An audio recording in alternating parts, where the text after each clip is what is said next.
ikhlasin ila yaumiddin. Amma ba'd. Jamaah kaum muslimin rahimakumullah, nasyukuru ilallah, kita bersyukur pada Allah Subhanahu wa taala bahwa pada kesempatan malam hari ini kita masih bisa melaksanakan satu ibadah yang sangat agung, ibadah yang sangat mulia, yaitu mengerjakan sholat Isya berjamaah, kemudian dilanjutkan dengan Qiyamul Lail Ramadan atau sholat taraweh. Kita kerjakan 8 rakaat, kemudian kita lanjutkan dengan mengerjakan sholat witir 3 rakaat. Nikmat ini adalah nikmat yang sangat besar, yaitu nikmat iman, nikmat Islam, kemudian nikmat kesehatan, nikmat kesempatan yang Allah berikan kepada kita, sehingga di bulan yang mulia ini, bulan yang penuh barokah, bulan yang penuh ampunan Allah Subhanahu wa taala, kita masih diberi nikmat kekuatan untuk menjalankan ibadah yang sangat agung, yaitu ibadah puasa di siang hari, kemudian kita mengerjakan sholat taraweh di malam hari. Ini adalah satu hal yang nikmat yang sangat besar yang perlu senantiasa kita bersyukur kepada Allah Subhanahu wa taala. Kemudian kita mohon kepada Allah Subhanahu wa taala untuk bisa mengisi bulan Ramadan ini dengan zikrullah, dengan mengingat Allah. Kemudian dengan memperbanyak bersyukur pada Allah Subhanahu wa taala. Kemudian dengan memohon memperbagus, memperindah ibadah kita kepada Allah Subhanahu wa taala. Di salah satu doa yang beberapa kali di sini disampaikan, ada salah satu doa yang pendek kita memohon kepada Allah Subhanahu wa taala, yaitu ketika Rasulullah Shallallahu Alaihi Wasallam mengajari sahabat beliau yang bernama Mu'adz radhiyallahu anhu, yaitu beliau mengajari doa untuk mohon agar diberi kemudahan untuk senantiasa bisa berzikir kepada Allah, bisa bersyukur atas nikmat-nikmat Allah, kemudian bisa memperbagus ibadah kita, yaitu Allahumma a'inni ala zikrika wa syukrika wa husnil ibadik. Nah, ini adalah salah satu doa yang kita baca setelah baca tahiyat.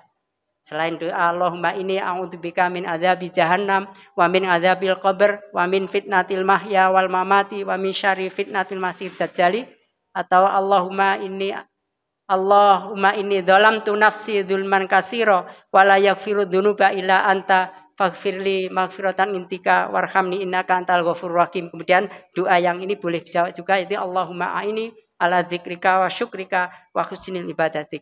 Karena kita mohon semua yang bisa kita laksanakan ini adalah semata-mata karunia Allah Subhanahu wa taala yang diberikan kepada hamba-hambanya yang mukmin. Ini semua adalah bentuk kasih sayang Allah Subhanahu wa taala, yang mana ibadah ini nanti Allah akan dibalas oleh Allah Subhanahu wa taala di akhirat dengan jannah. Jamaah salat tarawih rahimakumullah, di dalam salah satu surat Al-Quran, yaitu suratnya panjang, yaitu surat dimasuk juz ke-30, yaitu salah satu surat Al-Mutaffifin. A'udzubillahi minasyaitonirrajim. Wailul lil mutaffifin. Celaka bagi orang-orang yang curang. Yang disebut di dalam ayat ini, yang dimaksud curang adalah menakar, ketika menakar atau menimbang. Ketika menimbang untuk dirinya, maka ia menimbang dengan timbangan yang full, ya, yang sesuai dengan timbangan, atau bahkan minta lebih. Tetapi ketika menimbang untuk orang lain, maka ia akan kurangi. Itu namanya diancam oleh Allah dengan wail. Wail ini dijelaskan di salah satu tafsir di dalam Al-Quran ini adalah salah satu nama daripada neraka wail. Ada beberapa ayat di Al-Quran yang disebut dimulai dengan wail, diancam, yaitu celaka dengan wail. Termasuk orang yang mengerjakan sholat dengan sahun, yang termasuk diacap dengan fawailul lil musallin, orang sholat yang celaka. Sedangkan di sini ada wailul lil mutaffifin, yaitu orang yang celaka bagi orang-orang yang curang. Pada konteks ayat ini ada yang dimaksud curang di sini adalah bertindak sewenang-wenang dalam takaran dan timbangan. Kemudian dengan menambahkan jika ia terima dari orang lain. Jadi kalau menimbang untuk dirinya, maka ia selalu minta untuk timbangannya dipenuhi, bahkan minta dilebihi. Prakteknya di pasar banyak sekali. Ya. Praktek seperti ini banyak sekali. Ketika dia membeli minta penuh timbangannya, kemudian bahkan minta tambah. Tetapi ketika menimbang untuk pembeli, maka ia kurangi dengan berbagai cara untuk bagaimana timbangan yang seharusnya 1 kilo itu full, kemudian ada pengurangan-pengurangan. Ini salah satu yang di konteks ayat ini yang diancam dengan neraka wel atau neraka wel. Bahkan salah satu disebutkan bahwa wel itu adalah salah satu jurang. Salah satu jurang yang tertutup di neraka jahanam, yang neraka jahanam itu sendiri memohon perlindungan kepada Allah dari wel ini, dari jurang ini. Karena sangat dahsyatnya itu. Sangat dahsyatnya. Maka Allah memerintahkan kepada kita, maka ketika membaca tahiyat jangan terburu-buru, cepat-cepat salam, maka baca dulu doa untuk berlindung kepada neraka jahanam. Karena neraka jahanam itu adalah neraka yang paling dahsyat, dan setiap manusia dan jin dan iblis jin yang masuk ke dalam neraka jahanam adalah fiha abadan, selama-lamanya, enggak akan pernah keluar dari neraka jahanam. Ini adalah ancaman Allah Subhanahu wa taala, dan tentunya kita selalu berlindung dengan neraka wel. Bahkan disebutkan bahwa neraka jahanam itu satu hari memohon kepada Allah lebih dari 400 kali untuk berlindung dari well ini, dari jurang jahanam ini. Dan banyak sekali hal-hal yang bisa memasukkan seorang manusia ini kepada neraka jahanam. Salah satunya adalah mengurangi timbangan. Dalam konteks ayat ini memang timbangan. Kemudian sifatnya orang yang curang itu seperti mana, yang akan dimasukkan kepada neraka wel? Alladzina idzaktalu 'alan nas. Yaitu orang-orang yang apabila menerima takaran dari manusia atau orang lain, yastaufun, mereka minta dicukupkan. Bahkan mereka menuntut haknya disempurnakan. Nah, ini salah satu ciri khas, salah satu penduduk neraka wel. Kemudian wa idza kaluhum aw wazanuhum yukhsirun. Dan apabila mereka menakar untuk atau menimbang untuk orang lain, mereka mengurangi. Mereka tidak memenuhi hak orang lain, bahkan mereka tidak menyempurnakan hak orang lain, tapi justru menguranginya. Di dalam ayat ini yang diancam memang dalam masalah takaran dan timbangan. Tetapi para ulama menjelaskan bahwa yang disebut takaran ini semua pekerjaan yang kita lakukan. Seorang suami kepada istrinya tidak sesuai. Kalau suami terlalu menuntut haknya disempurnakan tapi tidak memberikan hak istri dengan penuh, masuk dalam takaran neraka, diancam celaka dengan neraka wel.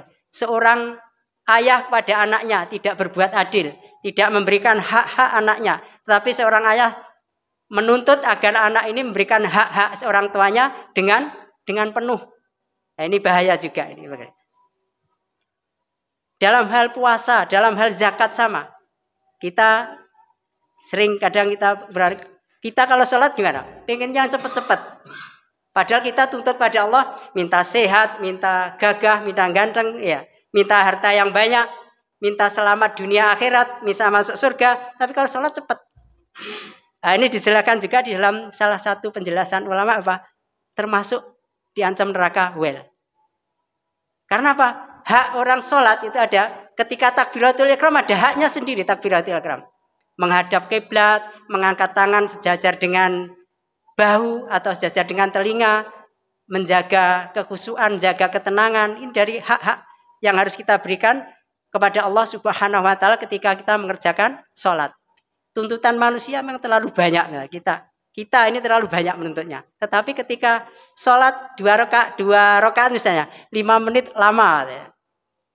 Padahal 1 sholat kita wajibnya 5 kali sehari. Kalau misalnya 1 sholat itu hanya kita kerjakan 5 menit, hanya 25 menit. Sedangkan Allah memberikan nikmat kepada kita, ini adalah mulai kita lahir di dunia sampai nanti Allah memberikan nikmat. Nikmat banyak, nikmat kesehatan, kesempurnaan tubuh, kegagahan, kegantengan, harta, rasa nikmat, rasa tenang, dijauhkan dari hal-hal yang tidak mengenakkan. Ini bagian dari nikmat Allah. Tetapi kalau kita memberikan hak Allah yang kita kerjakan, pengen kitanya cepat-cepat. Nah, ini bagian. Diancam, dijelaskan di dalam penjelasan Syekh Ansikiti ini adalah merupakan bagian dari diancam dengan neraka wel. Sama puasa, kita kerjakan puasa, hak-hak puasa enggak kita penuhi. Tapi kita dengan puasa itu menuntut hak-hak yang kita disempurnakan. Kita diampuni dosa kita, dimasukkan surga. Tapi ketika kita menjalankan puasa, banyak hal-hal yang dilarang ketika puasa kita kerjakan. Inilah peringatan dari Allah Subhanahu wa Ta'ala. Juga dalam hal zakat dan segala semacam semuanya. Dalam ketika kita menjadi pegawai, nuntut gajinya penuh, jangan ada ini minta tambah, kurang. Tapi kita bekerja, jam kerjanya tidak dipenuhi. Alhamdulillah saya sudah pensiun, sudah mendapat ilmu ini setelah pensiun, masya Allah, ngeri betul. Apalagi kita guru yang dapat sertifikasi gitu, masya Allah, tuntutannya luar biasa, harus sempurna, memberikan full sempurna. Tapi ketika kerja, ketika diminta ini itu malas. Ini bagian dari ancaman neraka wel. Mengerikan itu. Mengerikan sekali itu. Ini jamaah salat tarawih yang dirahmati oleh Allah Subhanahu wa Ta'ala. Juga pekerja kepada tuannya. Orang kerja di Tegalan, orang mencakul dan sebagainya. Ketika ada tuannya dia mengerjakan dengan sebaik-baiknya. Tetapi kalau tidak ada tuannya, maka ia mengerjakan sembarangan. Bagian dari ancaman dari neraka wel. Yang lebih ngeri adalah kita sebagai suami, istri di rumah. Seringkali suami menuntut haknya dipenuhi, tapi hak-hak istri tidak dipenuhi. Ini bagian. Atau sebaliknya, istri terlalu menuntut haknya untuk dipenuhi, tapi hak-hak suami tidak dipenuhi. Ini bagian diancam dengan wailul lil mutaffifin. Jadi bukan hanya timbangan, Pak, semua timbangan ya, bukan timbangan pedagang saja. Orang sholat wailul. Insya Allah kata wel ini, ancaman wel ini di Al-Quran disebutkan dalam sebuah kitab tafsirnya adalah 14 kali diulang oleh Allah Subhanahu wa Ta'ala. Jadi bukan hal yang ringan, tapi ternyata well ini adalah hal yang sangat dahsyat, yang sangat mengerikan. Jamaah sholat tarawih yang dimuliakan oleh Allah, mungkin ini yang bisa saya sampaikan sedikit sebagai pencerahan terhadap diri kami pribadi khususnya, dan mudah-mudahan bisa diambil oleh jamaah sekalian. Semoga kita diberi kemudahan oleh Allah untuk senantiasa bisa berzikir kepada Allah Subhanahu wa Ta'ala, bisa mensyukuri nikmat-nikmat Allah Subhanahu wa Ta'ala, dan bisa memperbagus ibadah yang kita kerjakan kepada Allah Subhanahu wa Ta'ala. Salah satunya adalah kalau di dalam sholat kita disuruh memperbagus rukuk dan sujud. Ini salah satu gerakan yang istimewa. Nabi Muhammad SAW merintahkan agar memperindah rukuk dan sujud. Jadi ketika rukuk dan sujud jangan cepat-cepat. Misalnya imamnya rukuknya kok lama, tambah aja bacaan tasbihnya rukuk. Sujudnya kok lama, tambah aja doa-doa. Karena apa? Ketika sujud kita diperintahkan untuk memperbanyak dosa, untuk memperbanyak doa. Sebagaimana Rasulullah bersabda, aqrabu ma yakunul 'abdu mir rabbih wa huwa sajid. Faaksirud doa. Saat yang paling dekat seorang hamba dengan Rabb-nya adalah ketika dia sujud. Maka perbanyaklah doa. Akhirnya subhanakallahumma wa bihamdika asyhadu an la ilaha illa anta astaghfiruka wa atubu ilaik. Assalamualaikum warahmatullahi wabarakatuh.